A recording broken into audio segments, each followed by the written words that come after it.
Good morning, good afternoon, good evening, and welcome to the Movie Wire podcast. I am your hostess, Michele Henderson, standing in place of my husband, JT, to bring you my review on the Netflix film, The Unforgivable. We can just jump right in. I'm really confused by some of the reviews I've read that have rated this movie poorly. This was a great film. The Unforgivable was adapted to film from a British miniseries of the same name. And it stars none other than Sandra Bullock, Viola Davis, and Vincent D'Onofrio. And I just love this film. I love this film. So the movie opens with the release of Sandra Bullock's character, Ruth Slater. Ruth has reached the end of her 20-year bid for a murder. And as soon as you see Sandra Bullock, she is carrying this movie all the way. The anguish, the pain, the hurt, the disappointment of someone who has been institutionalized for 20 years for the murder of a sheriff, having to go back out into a world that has far advanced from the world she left. So immediately you get sucked in by the anguish that this woman is feeling. So Rob Morgan plays her parole officer, Vincent Cross, and he's driving her to where she will live and integrate back into society. And one thing you realize when the film first starts is how tough he's being on her. And I was taken aback at first because I'm thinking, why is a man being so rough with a woman? Yes, she's said to be a murderer, but it was very it was too rough. It was too rough for his treatment of her. I don't know if he thought it was some sort of tough love, but he's really rough on her. So she's looking around in the city. It was set in Washington. And she's looking around, looking at all the things that have changed since she has been locked away. And one of the things you do notice is that she is a woman who is hell-bent on finding her little sister, and she was separated during her arrest and subsequent time spent in jail. And this longing and this aching is with Sandra Bullock the entire time. Again, she plays Ruth Slater. So Vincent Cross, her parole officer, brings her to where she'll live. It wasn't lost on me that the place that they sent her to reintegrate into society was jail-like. We're talking about tiny rooms where women were 2 and 3 and 4 to a bunk, the kind of place you would fight for your life and the kind of place that you have to keep your belongings with you.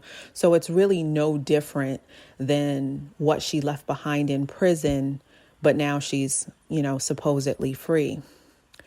And immediately you can tell that, finding her sister is something extremely important to her. Meanwhile, they go over to her little sister. So you get to see what has become of her. She's an adult. The same day that Ruth Slater is being released from prison, her biological little sister, who is played by Aisling Franciasi, is her sister Katie. And, you could tell she's a troubled young woman. She has flashbacks she doesn't understand. And ultimately, she drifts off in a car and gets into a car accident. That lands her in the hospital. Her adoptive mother and father seem very doting. She has a very close little sister, played by Emma Nelson. And that is, the sister that she grew up with from her adopted family these past 20 years. So she's about 25. She plays the piano. and is trying to just go far in that area with her classic piano playing, but you can tell she's disturbed. It comes up that she's not sleeping well at night, and she's on meds that she has taken herself off of. Her parents insist that she come back and stay at the house and let them take care of her. And so reluctantly, she does it. But you could tell it's to be with her little sister, again, played by Emma Nelson. Then it takes you back to Ruth Slater, played by Sandra Bullock. And she was given a job to work in a wood, like a construction site. She had gotten some sort of certificate while she was on the inside for woodworking, carpentry, that sort of thing. But the sheriff that was murdered, who she went to jail for murdering for 20 years, he has friends on the street. You know, the Boys in Blue really stick together. They're a fraternal organization. And so you find that the police have given the sheriff's sons Ruth's whereabouts. You know, they know what halfway house she's staying in, and they find out about this job that she'll be working on a construction site. And so they pull their strings. And when she goes to report for work the first day, she's told that she must be mistaken. There's no job for her. And so thankfully, her parole officer, again, who is Vincent Cross, played by Rob Morgan, he had already given her a card to go contact someone to work in a fish factory. You know, again, just terrible work, but honest work. So she goes to the fish factory, gets hired, and starts her first day on the job. Still, you know, she finds herself having run-ins with people at the halfway house because, again, it's no different than jail. They're just outside. You know, one of her roommates, you can tell, is a drug addict who is actively using. So she has to protect herself as well. Her parole officer told her they have to meet every Tuesday at 11. So no matter what she's doing or where she is, she has to frantically find her place back to where they're supposed to meet each week to check in. Again, every time her and Vincent cross paths, he's very harsh with her, again, like he was when she first got out. And you realize that everyone's attitude toward her is that of a cop killer. She's reminded each and every day that she killed a police officer. They don't care that she's a woman. They don't care that she paid her debt to society. They don't care that she was very young when this whole ordeal went down. So the sheriff who was killed has two sons, and their mom is battling some sort of terminal illness that the older son is taking care of. And so the younger son has a daughter and a girlfriend, but, you know, these are not well-to-do people. These are not people who even live up to a normal standard of middle class. They're struggling, they're poor, that sort of thing. And so over the course of the film, they start stalking Ruth's character because it is their intention to kill her because she killed their father.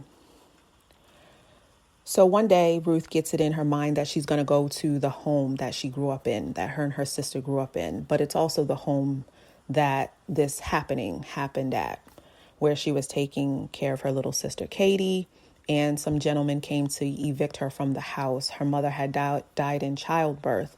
And so her father eventually killed himself. And so she raised her little sister the whole first 5 years of her life. And so when the men came to kick her off of the farm and off the property, because of course she had no way to keep this property, to take care of her little sister. I'm sure the mortgage was behind, the taxes, all that. They come to get her and evict her, but she knows if they get inside, they're going to take her little sister from her. So she's threatening them, wasn't, really going to do much. The sheriff comes and he tells her, you can stay with me, Ruth. You and your little sister, Katie, can stay with me. I understand what you're going through. It must be a small town where you know the sheriff and the sheriff is willing to take you in. He knew your parents, that sort of thing. So again, this is like a flashback. You see the sheriff killed. You see Ruth with a gun. You see the men, just giving into her, giving her the keys to a pickup truck so her and Katie flee. The sheriff is dead. They flee. So she goes back to the house that it all happened at. And this is where Vincent D'Onofrio comes in. We all know him as Bobby on Law and Order, Criminal Intent, and Academy Award winner. Viola Davis is his wife, and they're John and Liz Ingram, and they have 2 sons, and they bought the house from the people who bought the house once the Slaters lived there. So they're remodeling the house, and they have no idea of the house's history. So Liz looks out onto the lawn, which is played by Viola Davis, and sees Ruth standing in their front yard. And so she yells to her husband, John, and says, there's a woman on our lawn. So he goes out there, and Ruth Slater is standing in the lawn, reminiscing, reliving those moments that last day. And he goes out there and offers his help. Is she lost? Is she someone that needs direction? She tells him that she has worked on the house, that she is a carpenter, and that she built the hutch in the front of the house. And he tells her that was the selling feature for Liz. And sure, she can come in and see the house. And, she just was really coming to see the house and what it looked like and kind of put the pieces of her life back together. But he allowed her to come into the house. Again, this is the house that the men came to evict her from. Sheriff was murdered. She goes in and she's having flashbacks, but also she's recognizing how much they've done in the house. She meets Liz, again played by Viola Davis, and he tells his wife, honey, she built the hutch in the front. She used to, do carpentry here. And then it gets late. It gets late and Ruth needs to get back to the city where the halfway house is. I'm sure she's under curfew. And so once he realizes it's dark, it's late, it's in the middle of nowhere, John offers her a ride into the city. She realizes he's a lawyer and asks him about family court. And he's a corporate lawyer, but after some hesitation, he decides to look into her case, offers her his card, and she leaves. Grateful, she leaves.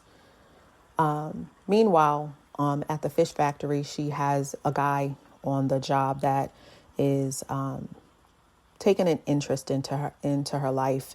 And one of the things you notice, his name is Blake, played by John Bernthal.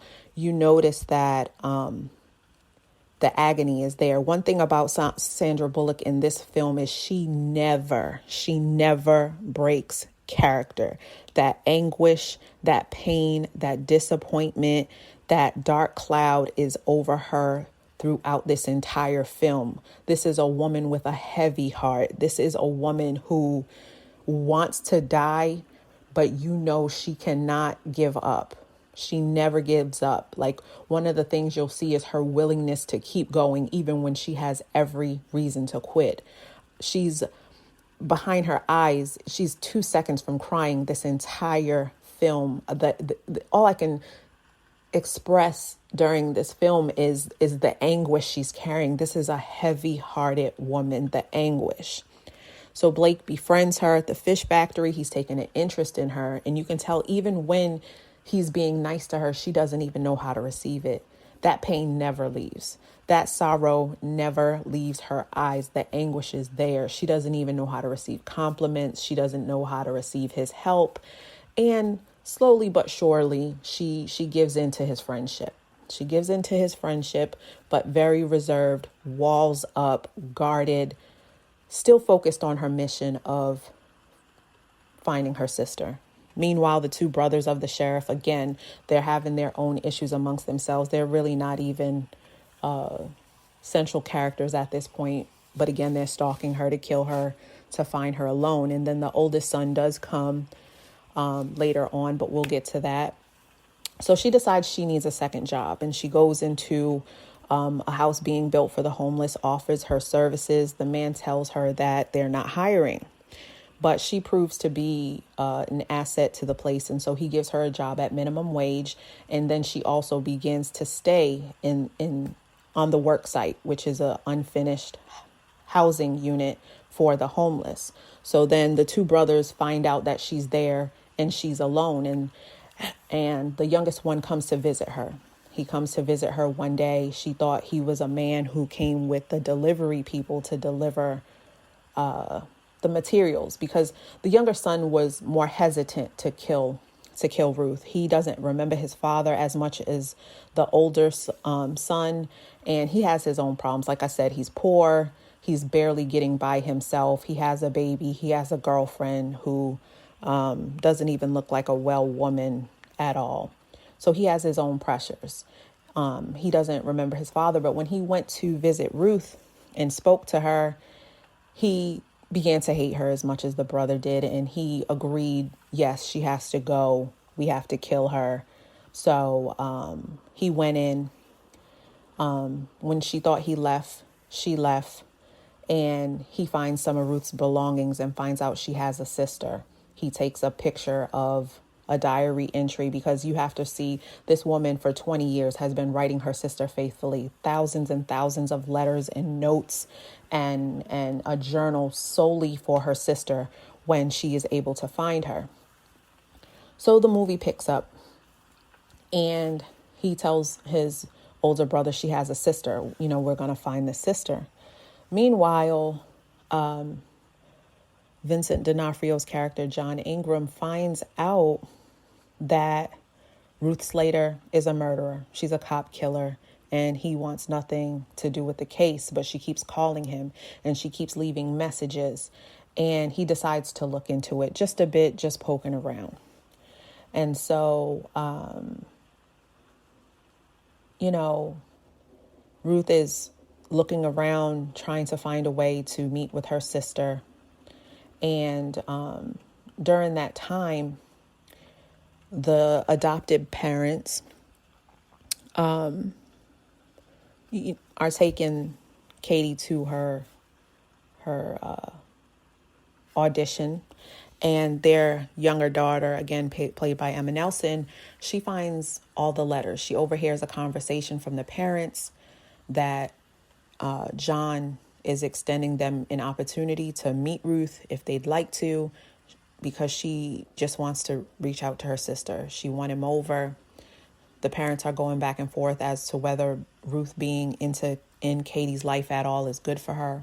Their youngest daughter, who's their natural daughter, overhears it, starts looking around the house and finds all the letters that Katie had received from Ruth, but of course never read, has no idea who Ruth is. She's still having her flashbacks. She knows a woman took care of her, but she has no idea that's her sister. She don't know what happened. She was only 5. So we move forward, and the sister contacts Sandra Bullock. But let me go back. So the parents go to meet with Ruth, the adoptive parents. It's a horrible situation. John brokered the situation. She fixed herself up seemingly to tell them about the fact that she raised Katie for the first 5 years of her life by herself after her mom died in childbirth. Tensions get high. The father is very defensive, the adoptive father. The mother seems a little bit more willing to listen to Ruth, because there's things about Katie since they've adopted her that she hasn't understood. There's things she's dealt with. And so the mom was a little more open, but the father was just shutting it down, feeling like, you have no right to our daughter and what have you. It gets bad. They blow up. Sandra Bullock says she deserves to know about me. I raised her. I love her. that's my blood sister. And she asked the parents, how is she sleeping? And the father said, she sleeps fine. He's defensive at this point. He's done with her, with Ruth's, attitude. And the mom knows it's a lie. The sister never slept. And so Ruth said, well, she didn't sleep much as a little girl. So the mom is intrigued. You can tell the adoptive mom wants to know more, but she has to back up her husband. They start yelling at each other, cussing. They leave. It's bad. At this point, John regrets even helping Ruth to begin with because of how bad it was. Later on that day, the younger daughter of the adopted parents calls Ruth because she found the phone number that Ruth had written into all of the letters. And she calls Ruth and offers to meet with her. So they meet in a public place. And she's telling her about Katie and how she's doing. And she plays the piano. And Ruth shares what she remembers about Katie. But meanwhile, the younger son of the sheriff and the older son of the sheriff, at this point, they're following her. So it was the younger son following, behind her, saying, hey, I found her sister, telling the older brother, where are you? Let's do to her what she did to us. We're going to kill the sister to hurt her because she killed our dad. So the younger daughter, leaves, and, Ruth is going to meet up with her at another point. And she backs down this time because she knows how bad it was when she had it out with the parents. So the younger brother can't find the older brother. He found this crack in the case, and, he's looking for him. Meanwhile, Ruth is getting closer to Blake, and he takes her out for pancakes one morning, and she just feels like she has to put it out there. She tells him that, she was in prison for murdering a sheriff. He completely, lets her know, I can't be involved with you. It's over from here on out. She left her plate of food she didn't even eat. Mind you, she was reluctant to even let him in as a friend. He broke a few of those walls down. So now she feels even worse for allowing herself to have any sort of friendship with him. She gets back to work the next day, and before she can even clock in, a woman literally just slaps her down to the floor with a fish, kicks her, all this stuff. She's bloody. But one thing about Ruth's character, she knows the treatment she is going to receive for killing this police officer. She knows to wear this badge as a cop killer gets her nowhere. She expects to be the underbelly of society. She expects to be mistreated. She expects to be abused, hated, mocked, ridiculed. And still that heaviness is there. That wanting is there. That anguish that she brilliantly portrays in this film is always there. So she knows from being beat up at the fish factory in front of everyone that he told everyone, or he told a person who told. Now she finds out from the younger sister that Katie has a recital. And so Ruth tries to contact John, who is out of town, to ask him if it's legal for her to go. She knows what she did with the parents, so she wants to do it right. His office says, I'm sorry, he's out of town. So Ruth takes it upon herself to go back to the Ingram home. And Liz comes out, played by Viola Davis. And this was a very poignant part of the film. And, Viola Davis, her characters are always so meaty. And so Viola Davis can be on screen for 5 minutes and just blow the whole scene out. So, just epic performance. Viola Davis's performance in this was so poignant to the story's climax. So she tells Ruth, get off my property. You're a cop killer. You're not wanted here. She's like, I'm here for your husband. John's not here. They had already had it out that John knew that she was a murderer, and Viola Davis didn't know. So, Liz was already mad at John for not telling her and still helping her. And she was like, my husband sees you as a woman that deserves a second chance, but not me. They go back and forth, and plot twist. Ruth breaks down. All of that pain, all of that sorrow, all of that anguish comes to a head.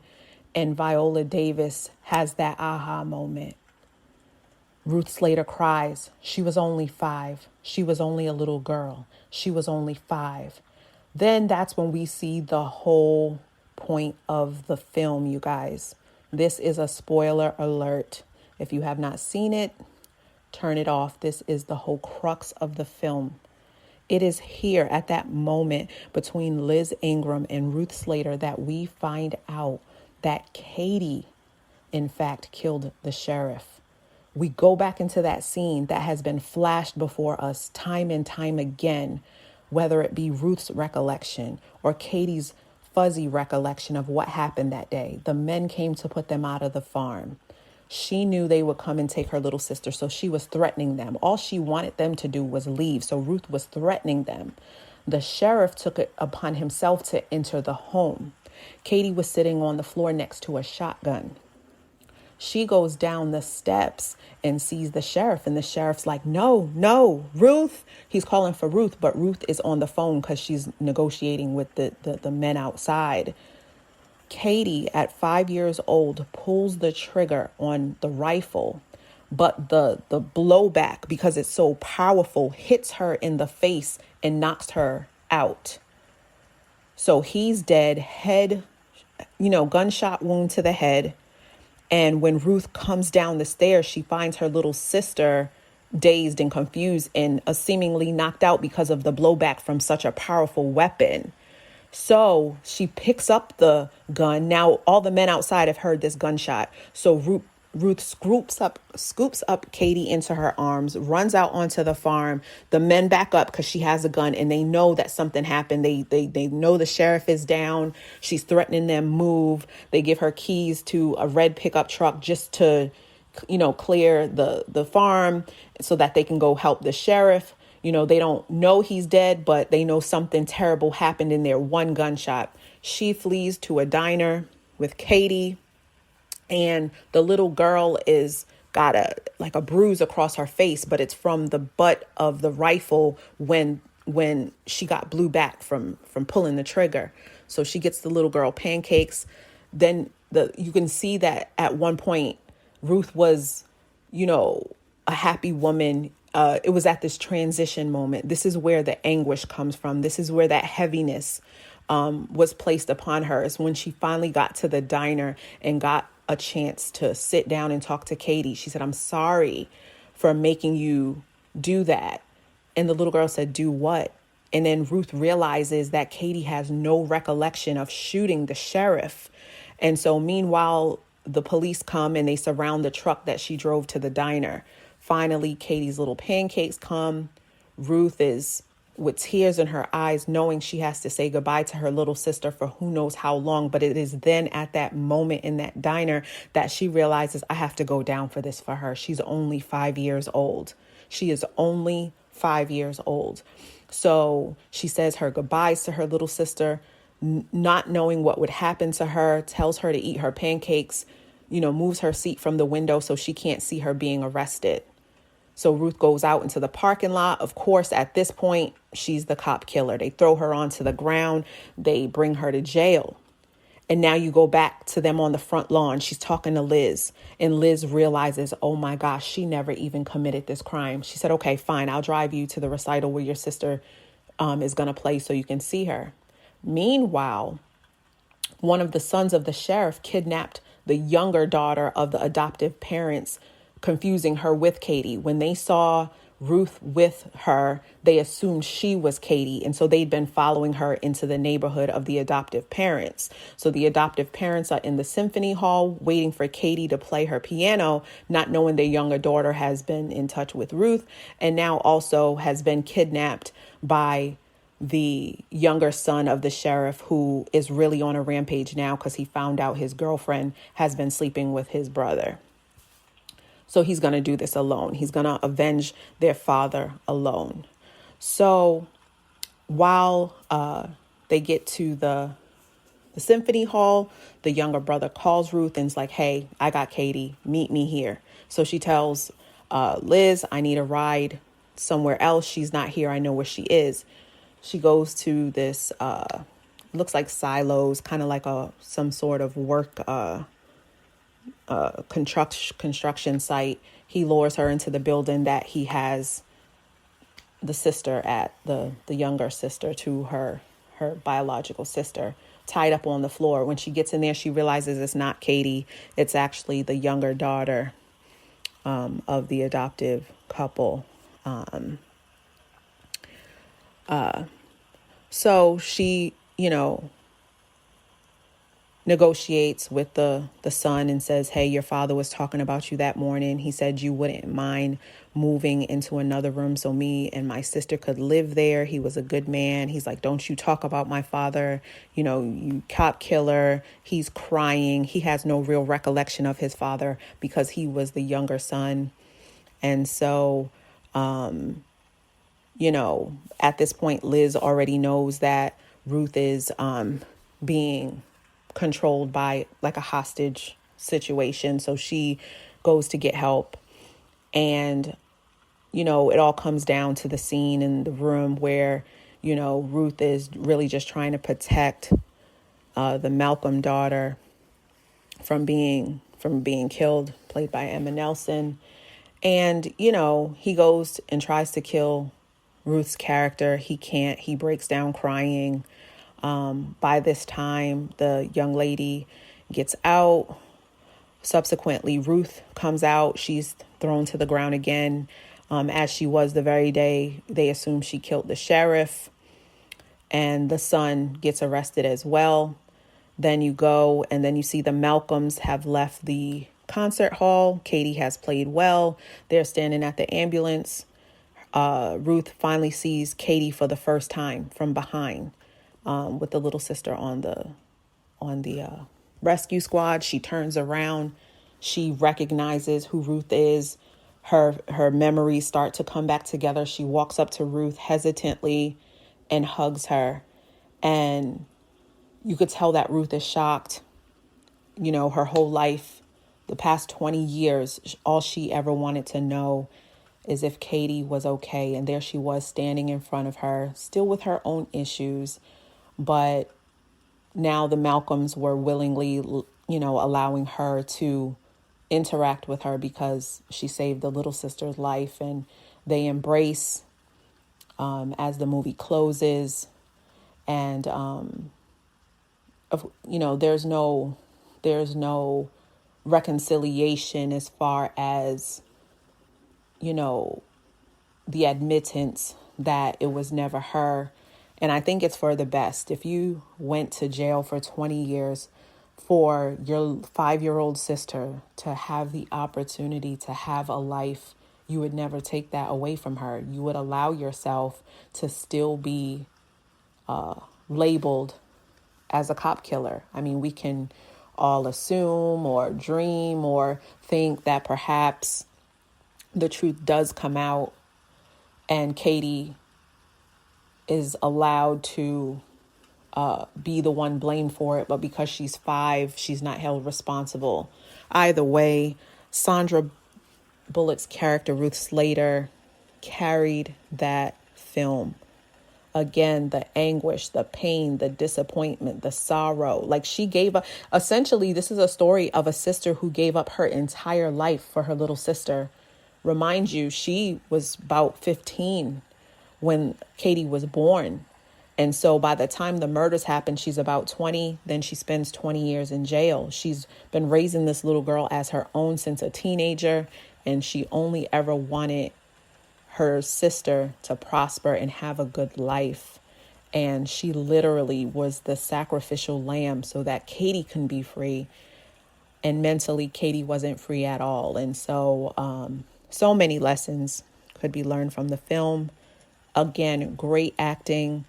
I say that this is Sandra Bullock's best role. Yes, Blindside Sandra Bullock. Yes, Speed Sandra Bullock. This role was exquisite. I do not know what other sites are talking about giving this film terrible reviews. It is great. Kudos to Sandra Bullock, Vincent D'Onofrio, Viola Davis. Great acting, great storyline, great everything. I give Unforgivable 4.5 stars. And I think it's something that you should check out.